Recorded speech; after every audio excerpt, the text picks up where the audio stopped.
दोस्तों, यकीनन दज्जाल के बारे में हम सब के जहनों में बहुत से सवालात गर्दिश करते रहते हैं कि दज्जाल कैसे पैदा हुआ, उसके माँ बाप कौन थे और उसकी बीवी कौन थी।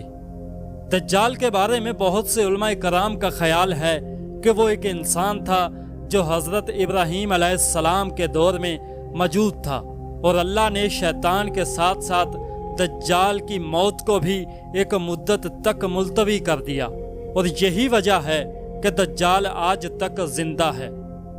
लेकिन आज वो कहाँ है और वो कब जाहिर होगा, तो उसके बारे में हदीसों में मिलता है दज्जाल को एक नामालूम जजीरे में कैद किया गया है जिसका इल्म अल्लाह के सिवा किसी को भी नहीं। उलमाए कराम के मुताबिक दज्जाल का ठिकाना जापान के शैतानी समंदर में है, जबकि सही मुस्लिम की एक रवायत के मुताबिक दज्जाल का खरूज मशरिक से होगा।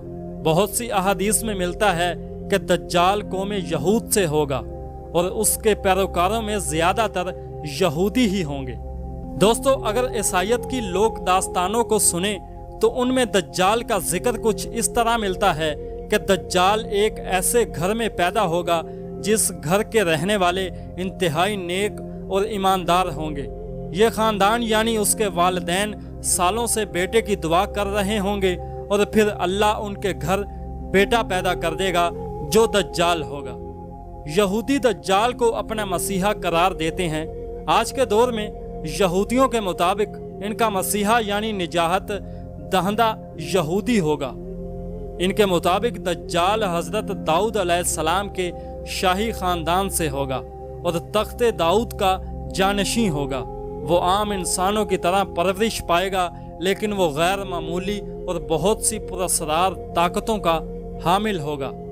यहूदी उलमा के मुताबिक वक्त मुकर्ररा से पहले खुद दज्जाल को भी इल्म नहीं होगा कि वो यहूदी कौम का निजात देने वाला है।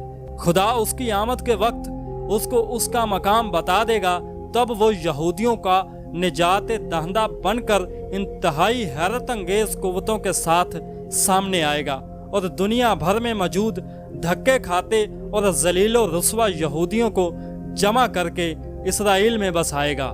ये यहूदियों का अकीदा है। इनके अकीदे के मुताबिक वो मस्जिद अक्सा को शहीद करके उसकी जगह यहूदियों का किबला तमीर करेगा। मजीद यहूदियों के अकीदे के मुताबिक वो तमाम गैर यहूदियों के खिलाफ एक खौफनाक जंग करके इन सब को हिलाक कर देगा और वो हजरत दाऊद अलैहिस्सलाम की सल्तनत को शान शौकत से कायम करेगा। यह सल्तनत इसराइल की सरहद से इराक के दरियाए फरात से होती हुई मिस्र के दरियाए नील तक फैली होगी। वो तमाम यहूदियों को अपनी बनाई गई खुद साख्ता शरीयत पर अमल दरामद करवाएगा। यहूदियों की किताबों में दर्ज है कि खुदा ने दुनिया की बादशाहत को सिर्फ हजरत दाऊद अलैहिस्सलाम की नस्ल यानी यहूदियों के लिए मखसूस कर रखा है। लिहाजा इनका मानना यह है कि दज्जाल एक अजीम पैगंबर होगा माज़अल्लाह, लेकिन हजरत मूसा अलैहिस्सलाम से कम अजीम होगा। जबकि इनका मजीद कहना है कि सारी दुनिया दज्जाल के अकल और जहानत और ताकत की वजह से इसको बादशाह तस्लीम कर लेगी और दुनिया के सारे मजहब खत्म हो जाएंगे, सिर्फ यहूदियत बाकी रहेगी। अब आपको वाज़ेह हो चुका होगा कि यहूदी दज्जाल के बारे में क्या सोचते हैं, लेकिन यहूदियों के इस नजरिए के बरक्स हमारे प्यारे आका मौला मुहम्मद रसूलुल्लाह ने 1400 साल पहले ही बता दिया था कि यहूदी दज्जाल को उसकी ताकत की वजह से अपना आका और रहनुमा मान लेंगे। दोस्तों, अब पता चलता है कि वो ऐसा क्यों करेंगे।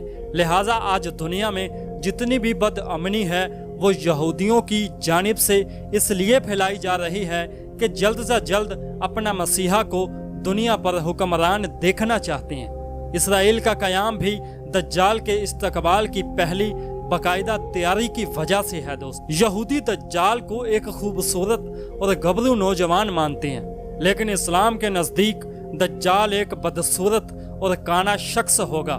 इसके बाल घुंघरियाले होंगे जैसा कि उसके सर से सांप लटक रहे हों। उसकी रंगत सुर्खी माइल सफेद होगी। उसकी पेशानी और गर्दन बहुत ज्यादा चौड़ी होगी। उसका कद छोटा होगा और कमर में कुब होगा। इसके बावजूद वो बहुत ताकतवर होगा اور وہ عام انسانوں کی طرح چل نہیں سکے گا۔ دجال ایک مرد ہوگا اور اولاد پیدا کرنے کی صلاحیت سے محروم ہوگا۔ اس کے پیشانی پر دونوں آنکھوں کے بیچ کافر لکھا ہوگا۔